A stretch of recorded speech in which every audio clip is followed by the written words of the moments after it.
gabdho midka waa gashiin qaralay ma bejka ma rabtaa inaa ogaatid ya bejka ma rabtin inaa ogaatiin gabdho gabdhihi aawan bejkay rabaan bej maya ma ahan kan ku siiyo bejka waa imam / Dr. Hassan Jamici. That's the page. imam / Dr. Hassan Jamici ku qoran page kala jiro marka ku qaldin insha Allah. بسم الله الرحمن الرحيم. الحمد لله رب العالمين وأصلي وأسلم على سيدنا محمد وعلى آله وصحبه وسلم أجمعين. رب اشرح لي صدري ويسر لي أمري واحلل عقدة من لساني يفقه قولي. ربي يسر ولا تعسر علي. waqtigan kooban ilaahay idinkiisa waxaan rabaa marka hore duco inaan ku bilowdo ilaahay subxaanahu wa tacaala maalmahan cibaadada khaaska aan sameyno ilaah naga aqbalo oo laga soo bilaabo maalintii koowaad bisha dulxaj oo axadda ahayd haddana waxaan maraynaa axad isniin talaado arbaco maanta waa maalin arbaca waa 4 maalmood waxaa noo hartay maalmaha 5 maalmood aa ka hartay 6 maalmood ayaa ka hartay laakiin maalmaha la soomayo waxaa ka hartay 5 maalmood maalinta ugu dambaysa aan soomi doono waa maalintii rasuulku ka dardaarmay oo ah yooma carafa waa ka soo hadalnay meelo badan aan ku duubay marka insha Allah culimo badan way ka hadashay ilaahna waafajiyo maalmahan soonkooda ducadina ilaah naga aqbalo waxaan rabaa darsigeena maanta kooban wuxuu ku saabsan yahay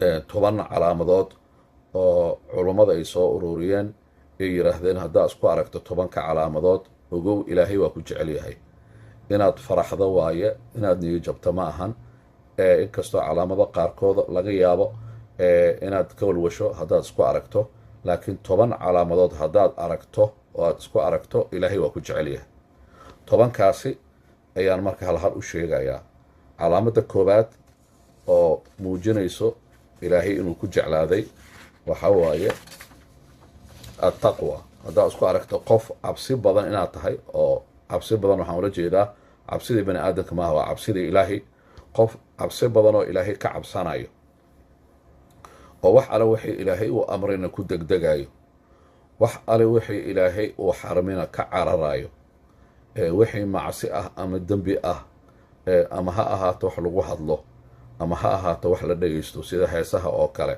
ama ha ahaato wax la fiirsho sida afilmada oo kale iyo movieyaasha oo kale haddaad aragto inaad ka cararaysid aad ka fogaanaysid aadan dhageysanaynin heesaha aadan fiirsanaynin filmada oo aad necab tahay haddaad isku aragto ayna kaa tahay cabsi ilaahay aad ka cabsanaysid calaamada koowaad waaye oo ah jaceylka ilaahay subxaanahu wa tacaala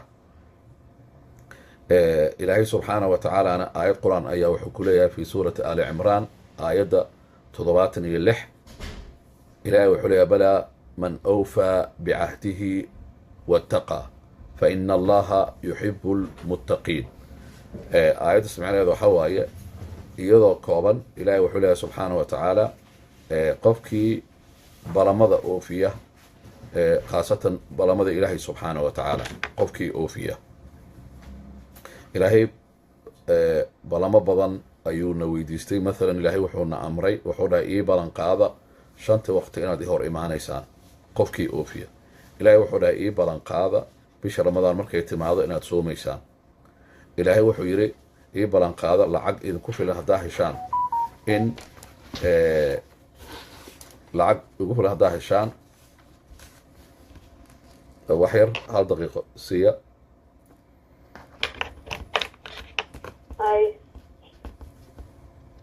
إن شاء الله اشتكوا ونوصل الله إن شاء الله سدينا صحيح إن شاء الله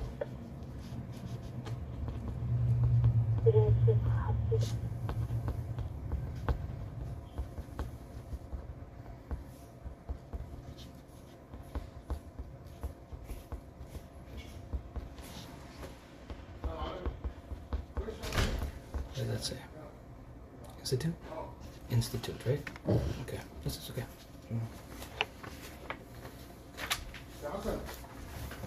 10 ku jira 10 ku jira ya 10 online 10 live ku jira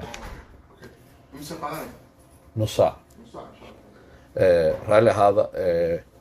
رالي هذا إلهي سبحانه وتعالى أجر يثاب هيدا كسي انت يسوغيسين marka sii wadeena waxaan ka hadlaynaa calaamadaha ilaahay subxaana wa tacaala 10 calaamadood oo ilaahay kugu jecel yahay ilaahay subxaana wa tacaala uu kugu jeclaanayo isla markaasna 10kaas calaamadood waxay haddii aad isku aragto ama 10kaas sifaad haddaad isku aragto ilaahay waa ku jecel yahay sifada koowaad waxaan dhahnay cabsi ilaahay hadday kaa badato oo ilaahay subxaana wa tacaala wuxuu amrayna aad samaynaysid haddaad aragtooda ku degdegayo salaada cabsi ilaahay darteeda aayad kalena watazawaduu fa ina khayra zaadi taqwa aayaddaas waxay leedahay zaad qaata sahay qaata safaran ku jirnaa safarkaasi micnihiisa waxa waaye safarkii oo alrixla ila alaakhira waa la dhimanayaa ilaahay xaggiisa loo socdaa meeshaas loo socdo marka waxay u baahan tahay markaa safar aadaysid boorsaa xirxiranaysaa wixii cabitaan ama raashiin oo safarkaasi meesha u socota ku gaarsiinayo oo dhan waa sii qaadanaysaa marka safarka aakhiro loo socdo waxa ugu wanaagsan oo qofka u qaato waxa waaye attaqwa marka daas waa ilaahay subxaana wa tacaala uu dhahayo fa ina khayra zaadi taqwa markaasi ilaahay uu leeyahy wattaquuni yaa uli lalbaab dadka caqli leh haddii dadka caqliga leh haddaad tihiin ani keliya iga cabsada marka ilaahay keligiisa in laga cabsado oo makhluuqaadkiisa aan laga cabsan oo wuxuu amray la sameeyo oo wuxuu diidayna laga haro taas waa koow waay calaamada koowaad xadiis haddaa rabtana nabiga calayhi salaam xadiis ayaa wuxuu yidhi ittaqi llaha xaytumaa kunt wa atbici sayi'ati alxasana tamxuha wa khaaliqi innaas bikhuluqin xasan sidoo kooban xadiiskaas wuxuu leeyahay meel kastoo aad joogto ilaahay ka cabso haddaad banaanka joogto haddaad gudaha guriga ku jirto haddaad masaajid ku dhex jirto haddii masaajidka banaankiisa aad joogto meel kasta aad joogto ilaahay ka cabso xadiiskaasna wuxuu tusinayaa iyadana dadka meel kasta ay joogaan oo ilaahay ka cabsado oo ilaahay tawfiiqda cabsidaasi waafajiyo ilaahay ayaa jeclaaday waa kow talabaad qofka calaamada isku arkaysid waxa waaye xubu ataqarub ila allah qofka wuxuu jeclaanayaa maaragtay haddii oo ilmaha laba nooc waayo qaar waxaa jira oo waalidka jecel marka ilmahaas waalidka jecel waxaa ku arkaysaa marka qaarkood waalidka ka agdhow yihiin inay ka dheeraadaan ma rabaan marka ilaahay subxaana wa tacaala haddii aad rabto inaad ilaahay ka agdhowaato haddaad aragto calaamadaasi oo ah ilaahay inaad ka agdhowaanaysid oo aad jeceshahay ilaahay subxaana wa tacaala in mar kasta wuxuu jecel yahay sida masaajidaha ilaahay waa jecel yahay masaajidaha ka agdhowaanaysaa ilaahay wuxuu jecel yahay dadka saalixiinta ah dadka saalixiinta ka agdhowaanaysaa ilaahay wuxuu jecel yahay dadka ahlu khayrka ah oo ducaada ah ama culamada ah ama ahlu qur'aanka ah markaasi waxay raalli ahaada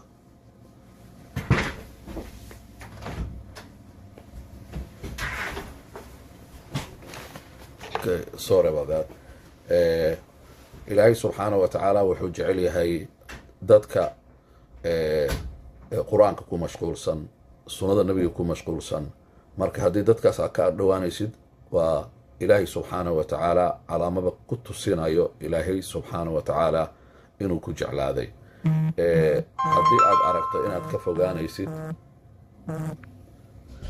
aad aragto inaad ka fogaanaysid dadka ahlu sharta ah oo macsida ku jiro ama xaaraanta ku jiro ama dembiyada ku jiro oo carada ilaahay afcaal sameynaya oo kale aad ka cararaysid oo ilaahay xaggiisa aad uga cararaysid waa calaamad tusinaysa in ilaahay uu ku jecel yahay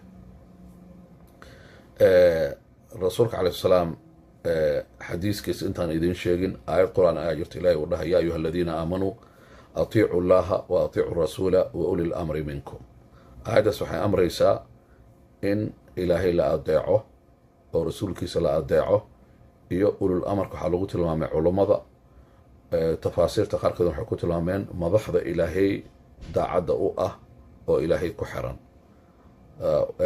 madaxdaasi iyagana in la adeeco oo lagu xirnaado oo loo dhowaado waxay ka mid tahay calaamadaha tusinaysa ilaahay inuu ku jecel yahay marka ma ahan madaxda tumanayso, ma ahan madaxda qamrada cabayso, ma ahan madaxda qaadka cunayso, ma aha madaxda sigaarka cabayso, ma aha madaxda rag iyo haween ee maaragtay meel isku dhex khaldan yihiin iyagana ku dhex jira. waxaa laga hadlayaa madax toosan oo alla ka cabsi, ahlu salaad ah, ahlu diin ah, ahlu taqwa ah, ahlu dikri ah. marka haddaad aragto qofka, haddaad ku aragta calaamad uu ilaahay uu ugu dhowaanayo dadka noocaas oo kalea, ilaahay subxaanahu wa tacaala dartiis ugu dhowaanayo, taas waxay tusinaysaa qofkaasi ilaahay subxaanahu wa tacaala in uu jecel yahay. calaamadda saddexaad waxa waaye hadduu ilaahay hadduu ku jeclaado, waxaad ku garanaysaa, waxaad jeclaanaysaa cibaadada. raalli ahaada, waxaad jeclaanaysaa dadka cibaadada badan. marka ilaahay hadduu ku jeclaado, adna waxaad jeclaanaysaa dadka cibaadada badan. marka waxaad jeclaanaysaa, iyagana way ku jeclaanayaan, dadka ahlu cibaado ah, dadka ahlu dikriga ah, dadka ahlu salaadka ah, dadka ahlu soomka ah, dadka ahlu sadaqada ah, way ku jeclaanayaan. haddaa aragto qof ahlu diin ah oo ku jecel ama ku dhahay waa ku jeclahay, ilaahay dartiisaan kuu jeclahay, ogow ilaaha ku jeclaaday. sababtaa waxaa dhacaysa markuu ilaahay ku jeclaado, wuxuu quluubta dadka addoommada fiican oo saalixiinta ah quluubtooda ilaahay wuxuu gelinayaa jaceylkaaga. macnaha faatuma lagu dhahaa, qof waxaa tahay ilaahay jeclaaday. marka maxaa ku ogaanaysa ilahay inuu ku jeclaaday? dadka ahlu khayrka oo dhan aa kula soo xiriira, waxay ku leeyihin waa ku jecelnahay. amana rag iyo haween iyo caruur, cid kastoo ahlu khayr ah. waxaa aad ku necban marka dadka ahlu macsiyada ah, dadka oo xaaraamta iyo macsida nolol maalmeedka u ah, kuma jecla dadkaasi. sababtaa waxaad haysay iyo waxaad ku dhex jirtay necban yihiin, marka waa ku necban yihiin dadkaasi. marka calaamadda saddexaad waa maxay? addoommada saalixiinta ah iyo saalixaadka oo wanaagsan oo ilaahay ku xiran, kuwaasaa ku jeclaanayo. ilaaha quluubtooda wuxuu ku abuurayaa jacayl khaas ah. midda afraad waxa waaye ilaahay inuu ku jeclaado, waxaa ku garanaysaa, waxaad badinaysaa taas intaanan hilmaamin xadiisaan rabaa inaan idin sheego, tii haddaan soo dhaafay, addoommada oo saalixiinta inay ku jeclaanayaan. xadiis waxaa jira nabiga calay slat salaam uu yidhi, idaa axaba allahu alcabda naadaa jibriil. ilaahay addoonku markuu jeclaado, jibriil ugu dhawaaqaa, wuxuu le jibriil oo kaalay. haye jibriilna wuxuu le haye ilaahu waa ikan. ilaahay marka wuxuu leeyahay in allaha yuxibu fulaanan, ilaahay hebel uu jeclaaday, fa axiba. ilah wuxuu leeyahay adna waxaan rabaa inaad jeclaato. marka jibriil hadduu ku jeclaado, maxaa kaa maqan adiga? waxaan raadinayna waaway intaas waay. saalixiinta malaa'igta kuwa ugu sareeya waay. ilaah jibriila waxaa la amraa, addoonkaas jeclow, anaa jeclaaday. kow markaasaa fa yuxibuhu jibriilu, jibriil markaasuu jeclaanayaa addoonka, ilaahay wuu ku jeclaanayaa. markuu ku jeclaado, fa yunaadii jibriilu fi ahli samaa. marka jibriil wuxuu u dhawaaqayaa wixii samada jooga oo dhan, wuxuu leeyahay in allaha yuxibu fulaanan fa axibuuh. ilaahay wuxuu jeclaaday hebel, idinkana inaad jeclaataan ayuu ilaahay uu farayaa. fa yuxibuhu ahlu samaa, waxa samada joogoo dhan aday ku jeclaanaya. allahu akbar, allahu akbar. markaasaa waxaa dhacayso, uma yuudac, manaha qofkii waxaa la yeelayaa lahu alqabuulu fi lard, dhulkaa laga ogolaanayaa. markaasi dhulkaa laga ogolaanaya, culummada waxay ku fasireen dadka wanaagsan oo ahlu khayrka ah ayaa dhulka ka ogolaanaya oo jeclaanaya qofkaasi. taasi waa calaamadda saddexaad. calaamadda afaraad, qofka ilaahay jeclaaday, waxaad ku garanaysaa altawakul cala allahi fi jamiici alumuur. wax walba uu faraha kula jiro oo dhan ilaahu tala saaranaya. bini aadamkiiuu ka xoroobayaa inuu talada u dhiibto, talooyinkoo dhan ilaahu saaranaya. marka bini aadan wax tala ah loolama jeedo halkan inaadan tala weydiinin. bini aadamku tala wuu weydiisanaa, laakiin ilaahu isu dhiibaya waa macnaheeda. qofkii waxaa arkaysaa qof wax cabsi oo dhan kuma jirto, markuu talaabo qaadayo ilaahu isku dhiibaya. marka yatawakal cala allahi subxaana wa tacaala fii kulli shayin, wax walba. markaas hadday wax ku dhacaan, maxaa dhaca? wax haddii oo farxad leh hadduu helo, wuxuu leeyahay alxamdu lilaahi rabbi alcaalamiin. haddii wax u muuqda inay dhib yihiin markay ku dhacaana, muxuu leeyahay wuxuu leeyahay alxamdu lilaahi rabbi alcaalamiin. waa isugu mid, darajadaas ilaahna gaarsiiyo waa isugu mid. markaasaa tafwiid alamruu samayna, amarkoo dhan ilaahu gacanta, wuxuu leeyahay ilaahow taladeedii oo dhan adaan kuu dhiibto, waxbaa iga maqan, ilaahu adaan kaa rabaa, hebelaan wax ka rabaa, ilaahu adaan kuu daaya, adaan rabaa inaad iga soo qaado, dowladda wax igaga xayiran, ilaahu adaa ii soo qaada, in adaan ku sugayaa. saasuu leeyahay. waa cajaa'ibta qofka noocaas oo kale uu leeyahay. ilaahaa jeclaada qofka saas u dhaqmaayo. midda kale oo qofka oo maaragta ilaahay jeclaaday lagu garanayo waxaa ka mid ah calaamadda shanaad attamatuc, inuu culummadu waxay yidhaahdeen qofkaasi waxaad ka arkaysaa dabeecad wanaagsan. qofka ilaahay jeclaaday waxaa lagu gartaa dabeecad wanaagsan. markaasi waxaa culummada tusaale u soo qaataan xadiis nabiga calayhi salaatu wasalaam asxaabtiisa ayaa waxay dhaheen rasuulka maalinuu noo wacdinayay, annagoo dhan dhegaheyna waxaan u furnay wacdigiisa. marka dadaa u yimid nabiga calayhi salaatu wasalaam isagoo wacdiga wado, su-aalay weydiiyeen, waxay dhaheen ilaahay dadku yuu ugu jecel yahay. markaasaa rasuulku waa ka jawaabay su-aasha, wuxuu dhahay wuxuu ugu jecel yahay axsanuhum akhlaaqa, kuwooda ugu dabeecadda wanaagsan. ilaahu dabeecad wanaagsana siiye, ilaahu akhlaaq wanaagsana siiye, kuwooda ugu dabeecad iyo akhlaaq wanaagsan uu ilaahay ugu jecel yahay. halkaas culummadu waxaa laga garanayaa calaamadda shanaad oo ah haddaad dabeecad wanaagsanaato. qofka dabeecadda wanaagsan marka maxaa lagu gartaa? hadalkiisa waa idban yahay. maxaa lagu gartaa? indhihiisa edabay leeyihiin, ma dhaafaan xuduuddii ilaahay meel ka baxsan inay fiiriyaan. waxaa lagu gartaa dhegihiisa waxa waaye xuduuday leeyihiin, dhegihiisa uma raariciyo wax aan loogu talagelin inuu dhegaysto. markuu hadlaayo hadallo wuxuu ku hadlayaa oo aadaab iyo akhlaaq ka buuxdo. wixii dabeecad wanaagsan oo dhan nebiga calayhi salaatu wasalaam na baray oo dhan ayuu inuu barto uu markaasi uu tadbiiqinayo, uu ku dhaqmaya isagana. lidaalika xusnulkhuluq xitaa aakhiro markii rasuulka la weydiiyey oo layidhi yaa ku ag fadhiisanayo, nabiga wuxuu yidhi axsanukum akhlaaqa, kuwiina idinku dabeecad wanaagsan kuwaasaa dhinacayga fadhiisanayo. sababtoo ah ilaahaa jeclaaday. marka ilaahaa ku jeclaaday haddaad dabeecad wanaagsanta alxamdu lilah dheh, ilaahu dabeecaddana noo wanaaji. 6 qodobka 6 oo ilaahay inuu ku jecel yahay caddaan u ah waxaa ka mid ah alinshiqaalu bilcibaada. qofki oo ku mashquulsan cibaadadiisa ilaahay subxaana wa tacaala, taacadiisu qofku ku mashquulaya. waxaa arkaysaa qofki oo hadda wiilal waxaan arkay oo masaajidka ilaah u ziyaadiyo, wiilasheenana oo dhanna ilaahu wiilashaas oo kale ka dhig. salaada subax way kusoo tukanaya, maraykanay joogaan ka war, salaada duurkay kusoo tukanaya masaajidka, salaadaha dhan ay kusoo wada tukanaya. allahu akbar. ana dadka waxaan dhaha haddaad dadaashaan salaada subax iyo salaad kaloo labaad ku dara masaajidkana ku tukataan.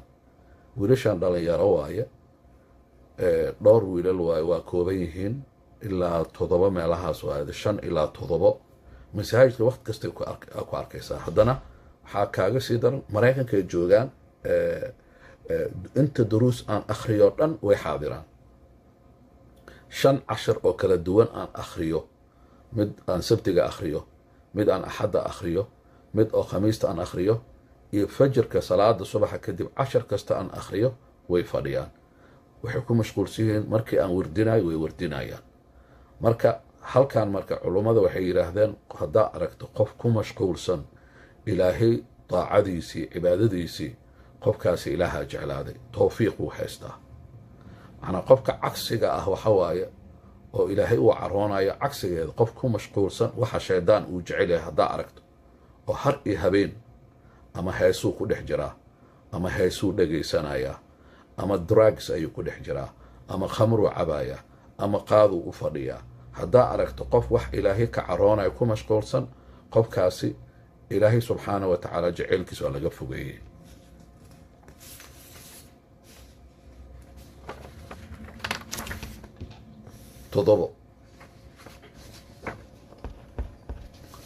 qofka ilaahay jeclaaday oo doortay waxaad ku garanaysaa calaamada toddobaad qof dikri badan waayo mar kasta afka wuxuu ku hayaa xuska ilaahay subxaan allah subxaan allah subxaan allah subxaan allah ama ha la maqlo ama yaan la maqlin ama hoos ha u dhaho ama kor ha u qaado haddaa isku aragto mar kasta inaad ku jirto saliga nebiga allahuma salli wasalam calaa muxamed allahuma salli wasalam calaa muxamed allahuma salli wasalam calaa muxamed laa ilaaha ila allah laa ilaaha ila allah laa ilaaha ila allah alxamdu lilah alxamdu lilah alxamdu lilah alxamdu lilah alxamdu lilah haddaa aragto qofku celcelinaya dikriga ilaahay oo waqtigiisa inta badan ku mashquulsan dikriga ilaahay subxaanahu wa tacaala gaari u wadaaya astaqfirullah astaqfirullah astaqfirullah astaqfirullah astaqfirullah ama gaariyay wadaysaa astaqfirullah astaqfirullah astaqfirullah haddaa aragto qof noocaas oo kale ah culummada waxay yidhaahdaan ilaaha jeclaaday waxaana caddeen u ah aayado fara badan ayaa caddeen u ah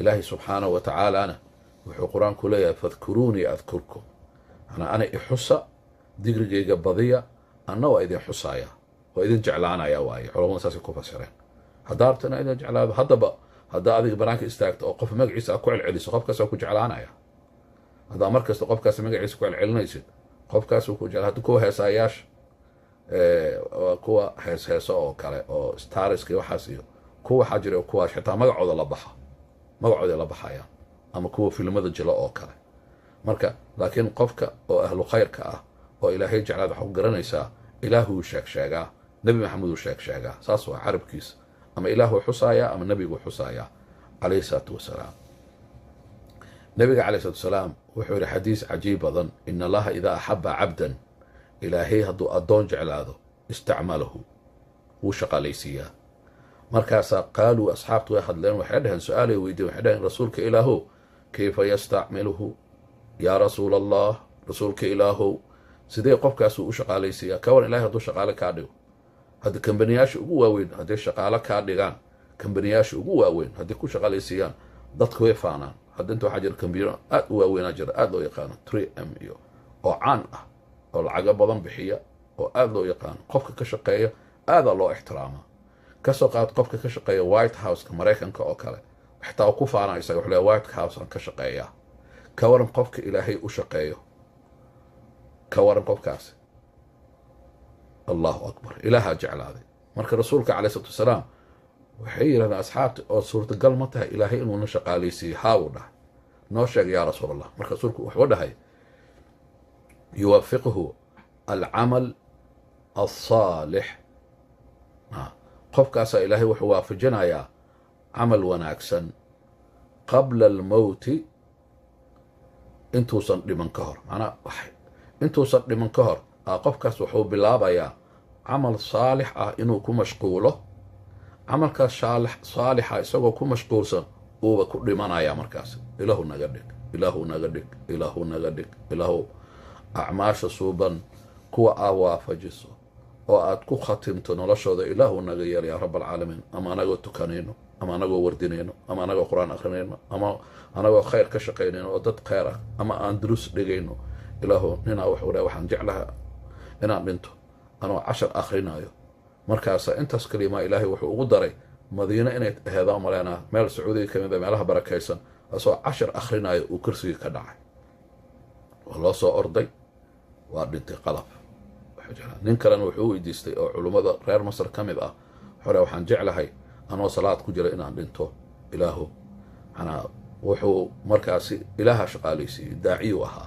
marka ilahay markuu ku shaqaalaysiiyey khayrkaad ka shaqaynaysaa marka taasna waxa waaye qodobka 7 qodobka 8 oo caddeynaya ama calaamadda 8 haddaad isku aragto aada ogaanaysa ilahay inuu ku jeclaya waxa waaye alibtilaa imtixaan ilahay inuu ku imtixaano hooya ay la soo hadashay habeen hore waxay dhahday xaaraan isku umogay xaaraan iskuma ogi waa sadaqa badnahay waa cibaado badnahay haddana imtixaana igu socdo xalina hooyo kalaa soo wacday hadalkaas dhehayso maasha allah waxaan dhahay alxamdulilah dheh sababtoo ah ilaahay subxaanahu wa tacaala rasuulkiisa dhegaysta ina acdama aljazaa ina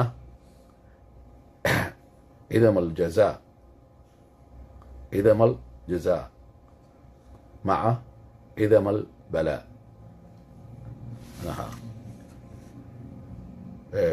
cidama aljazaa abaalmarinta ilaahay weynankeeda waxay ku xiran tahay cidama albalaa imtixaanka ilaahay ku imtixaanaya weynankiisuu la egyahay imtixaanaan ku jiraa maami dhehayso allah imtixaan maba kala joogsadaba waxaana ilaaha ku jecel alxamdulilah dheh waxan maa samayso maya ma sameeyo ilaahay wuu ogyahay waa cibaado badnahay waa wardi badnahay waa duco badnahay waa salaad badnahay xaaraamtaan iska ilaaliyaa laakiin imtixaan ay igu socdo waxaan dhahay ajarkaaga weynankiis wuxuu ku xiran yahay intuu ku xiran nabigaa noo sheegay calayhi salaatu wasalaam wa ina allaha caza wajal ilaahay subxaanahu wa tacaala idaa axaba qowman dad hadduu jeclaado ibtalaahum ilah waa imtixaana fiir hadalka ku xiga faman radiya falahu ridaa haddii raali uu ku noqdo markaas uu dhaho ilaahu raali aan ku ahay imtixaan aan ku jiraay ilaahu raali aan ku ahay ilaahu kama caroonayo ilaahu raali aan ku ahay qofka markuu dhaho falahu ridaa ilaaha jeclaanayo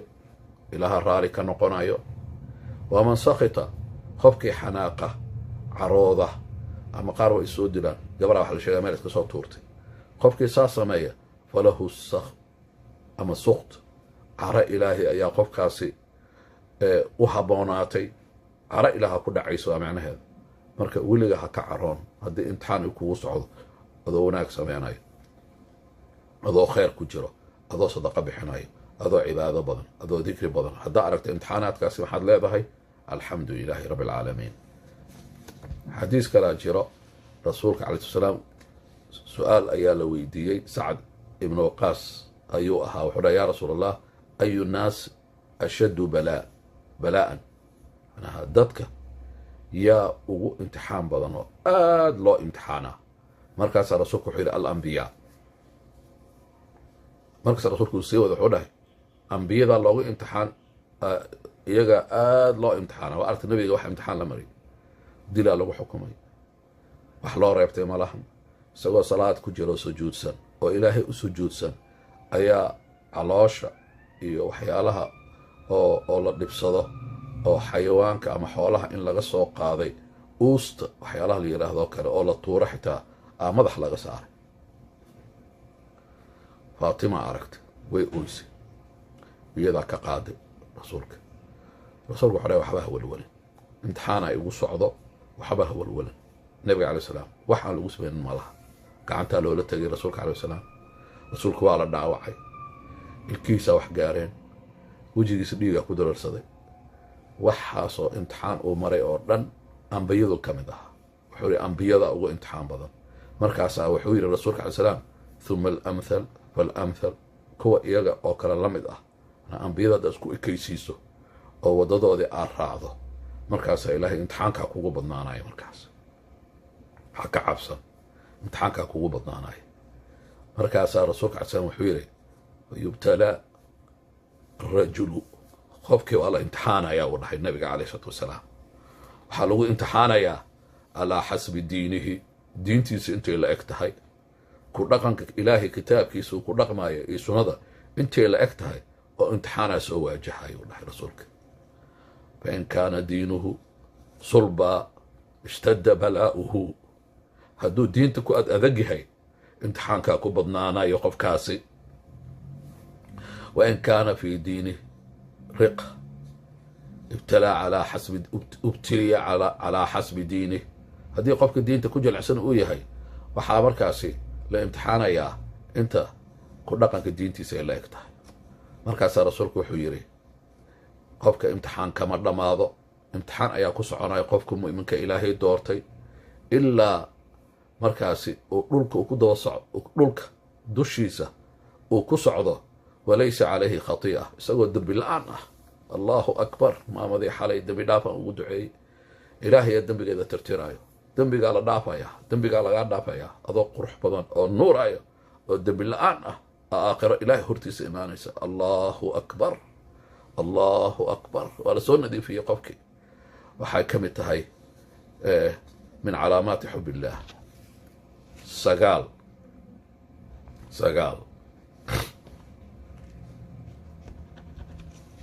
sagaal waxaa waaye allaynu fi lqowli waalficli qofka oo ilaahay jeclaad waxaad ku garanaysaa hadalkiisa waa jilicsan yahay waxaa ku garanaysaa hadalkiisa waa jilicsan yahay,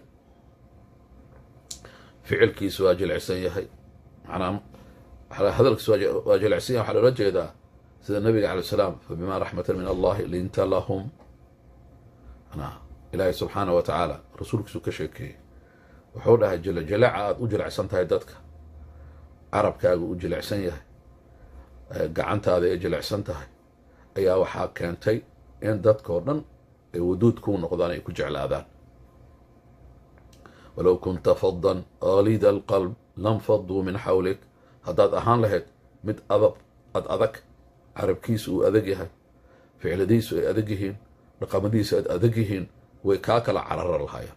laakiin qof jilicsan ou ahaa rasuulka alayh salaam, ilaa uu gaaray jileeciisii in dhammaanteen wuxuu naga rabaa janno inaan wada galnuu rabaa. markaasaa ilahi wuxuu ku yidhi ummatii ummatii ummatii, ilaahu ummadeydii xaggee ku dambayn doontaa? ma la cadaabi doonaa? ilaahu ma loo naxariisan doonaa? ilaahu naxariisaan la rabaa, in loo naxariistaan rabaa. bir rasuulku soo noo jecel yahay, ilaa ilaahay uu yidhi rasuulka ilaahu sala allahu calayhi wasalam, yaa rasuul allah, rasuulka ilaahu sala allah alay slam, makuu dhiibaa raxmaddii oo aa u naxariisanayd, adi makuu daayaa u dhahay. xaasha lilah walahi rasuulka la ana arxamu mink, ma anaa kaa naxariis badan ilaahow? astaqfir allah, ma anaa kaa naxariis badan ilaahow? laa ilaaha ila allah maxameda rasuulullah. anta arxam, ilaahu adaa u naxariis badan, ilaahu adaan kuu daayay, saasuu dhahay. marka hadalkaas jilicsan uu ka hadli jiray calayhi salaatu wasalaam. nabigaasa ilahay noo soo diray, alxamdu lilah. marka inaan ku daysano waayo. wainaka lacalaa khuluqin cadiim, hadaytan waa ka soo hadalna dabeecadda qofkaa wanaagsanaato markuu qofka ilaahay uu jeclaado. nabiga calayh salaatu wasalaam caaisha la weydiiyey, waxaa la yidhi noogu sheekay rasuulka. waxay dhahday rasuulka ilaahay sala allah alay slam, hadaan idinkaaga sheekeeya, caaisha waxay dhahday yaa caaisha, qaala, markaas hadalay u sheegtay asxaabtii oo rasuulku ku yiri. qaala wuxuu dhahay rasuulka alay salaam, yaa caaishata, yaa caaishatu, yaa caaishatu, caaishoy, ina allaha ilaahay subxaana wa tacaala, ilaahay subxaana wa tacaala rafiiqun, waa dhimrin badan yahay, waa jilicsan yahay. ilaahay yuxibu rifq, dhimrintuu jecel yahay, in dadka loo dhimriyo. haddaad nin tahay xaaskaaga u dhimri, haddaad xaas tahay ninkaaga u dhimri, aabba haddaad tahay ilmahaaga u dhimri, hooyo haddaad tahay ilmaha u dhimri, macallin haddaad tahay carruurtaada ardada ku ah ama dadka waaweyn u dhimri. caaisha radi allahu tacaala canha waxay dhahday, wayucطii cala alrifq maa laa yucطii cala alcunf, ilaahay wuxuu ku bixiyaa qofka rifqiga badan wax uusan ku bixin qofka cunfiga badan. cunfiga waxaa laa qofka violentiga ah, qofka gacanka hadalka ah, ilmahana dharbaaxyo ku dhifanayo ama xaaskiisa feer ku dhifanayo, macnaha af adag, gacan adag, qofkaasaa la yidhaahdaa waa cunfi. cunfiga ilaahay ma jecla, cunfiga waxna kuma yimaadaan. wamaa laa yucطi, anaa ilaahay subxaana wa tacaala wuxuu yidhi rasuulka alayh salaam, yucطi cala alrifq maa laa yucطi cala alcunf, wamaa laa yucطi calaa maa siwaa. allahu akbar. wuxuu dhahay rifqiga, dhimrinta, dadka in loo dhimriyo, loo naxariisto, loo jiljilecsanaado, wuxuu ilaahay ku bixiyaa wuxuusan ku bixin qofka adeegiisa iyo wixii ka soo haray. waxaa ugu dambeeya qodobka 10aad oo haddii calaamadaasa isku aragto ilaahay uu ku jecel yahay, waa qodobka 10aad. waxaa waaye alkaram, gacan furnaan. haddaa aragto inaad wax bixinaysid, sadaqa, gacantaaday furan tahay, waxaad hesho aad bixinaysid, aad u aaba yeelaynin. dad badanaan naqaanaa saas oo kale ah. jecel ilaahay ayaa ilaahay uu ku waafajiyey, ilaahaa ku jeclaaday. haddaad aragto sadaqo kastana bixinaysa, qofkaa kusoo wacaayo, meelaa dhibkaas ka jiro, waa keenaya, ama adaa bixinaya ama qof kalaa raadinaysa, waa ka soo qaadaysa. ilaahay subxaanahu wa tacaala rasuulkiisa wuxuu yidhi, ina allaha kariimun ilahay waa kariim, ilahay waa gacan furan yahay. yuxibu lkuramaa kuwa gacanta furan waa jecelyahay. jawaadun waa deeqsi. yuxibu ljawdata deeqsinimada ilahay waa jecelyahay. yuxibu macaali lakhlaaq akhlaaqda sarsaro ilaahay uu jecelyahay. qof hadduu ku dhibo iskala weynaaw, hadday ku cayso iskala weynaaw, hadday xumaan lagugu sameeyo iskala weynaaw, ka sare ilahay dartiis waa cafi. ilaahay subxaana wa tacaala wuxuu necban yahay wayakrahu saafiha manaha dhaqamada hoose oo dullinimada ah, in las dulleeyo oo bini aadan aa isku dullayso, ama dad ilaahay diiday oo ilaahay inkiray ama nebiga inkiray aa isku dullayso. ilaahay waa necban yahay. ilaahay waxuu jecel yahay macaali akhlaaqda kuwada sarsare ee ugu horayso in ilaahay laisku dhiibo. ilahay taasuu jecel yahay. allahuma inaa nas'aluka xubak, ilaahu jeceelkaagaan ku weydiisanay. xub man yuxibuk, kuwa ku jecel jeceelkooda ilaahu waa ku weydiisanay. wa xub camal kasto waxaan ku weydiisanay inaan jeclaano yuqaribunaa ilaa xubik, oo keenayo adeeg inaan ku jeclaano, oo keenayo adeeg inaan ku jeclaano. camal kasto iyo qowl kasto haddaan ku hadalno oo keenayo adeeg inaan ku jeclaano, ilaahu nawaafaji, ilaahu nawaafaji. aqulu qawlii hada wa astaqfiru allah lii walakum. ilaahi subxaana wa tacaala dembi dhaafaan weydiistay, idinkana dembi dhaafaan idin weydiiyey. intay dhegaysanayso, intay daawanayso, ilaahay jannada nagu kulmiyo maalmahan barakada badan, khayrka badan, acmaasha saalixaadka ah ilaah hana waafajiyo. carabkeena kuwa jilicsan oo khayrka ku qoyan ilaahay hanaga dhigo. indhaheenna kuwa ku fiiray kitaabka qur'aanka, aan ku fiirin muufiyada iyo aflaamta aan wanaagsanayn oo khayr oo dhan aan lahayn oo macsi ka buuxda, kuwaas ilaahay nagama dhigo. ilaahu subxaana wa tacaala dhegaheenna kuwa khayr ka dhegaysta, saa u dhegaysanaysaan qur'aanka dhegaysta